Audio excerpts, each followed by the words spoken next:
Бүгінде елімізде әлемде тізесі ауыратын адамдардың қатары көп.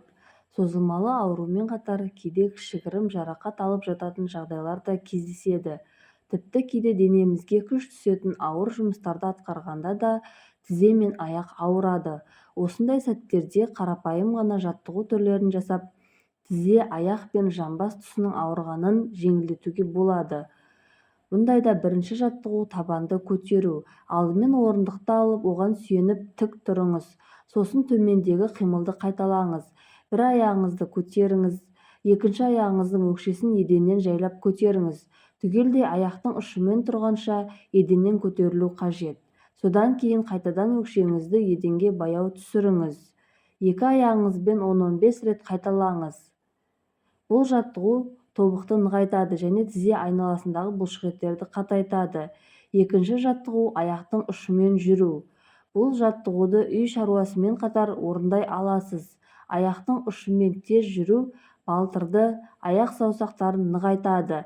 5-15 рет немесе шаршағанға дейін қайталауға болады. Одан кейінгі жаттығу тобықты айналдыру. Тобық мықты болу үшін бұл жаттығудың пайдасы зор. Тұрып немесе отырған қалыпта бір аяғыңызды көтеріңіз. Сол аяқтың тобығын шеңбер бойымен баяу айналдырыңыз. Әр аяқпен сағат тілімен және сағат тіліне қарсы 10 рет қайталаңыз. Одан кейінгі жаттығу қарсыласу жаттығуы. Бұл жаттығуды орындау үшін эспандер лентасы қажет болады. Лентаны диванның аяғымен немесе кез келген басқа жиһазға бекітіп алыңыз. Тізеңізді сәл бүгіп, бір аяқты екінші аяғыңыздың астына өткізіңіз. Жоғарғы аяқты лентаға салыңыз. Лентаны аяғыңызбен баяу тартыңыз. Екі аяқпен кезек-кезек 10-15 рет қайталаңыз. Осылайша сіз аяқ бұлшықеттерін, сондай-ақ жамбастың ішкі және сыртқы бұлшықеттерін күшейтесіз. Одан кейінгі жаттығу аяқ саусақтарына арналған жаттығу. Күнделікті жасалатын мына жаттығудың аяқ саусақтарына пайдасы мол. Жай ғана саусақтарын қысасыз, немесе еденге сүлгі қойып, оны саусақтарыңызбен ұстауыңызға болады. Сондай-ақ еденге кішкентай тастарды қойып, оларды да саусақтарыңызбен алып, себетке лақтыруға тырысыңыз. Одан кейінгі жаттығу доппен жүру. Табанды тынықтыру үшін доппен массаж жасау керек. Теннис добын немесе шағындау кез келген допты алуға болады.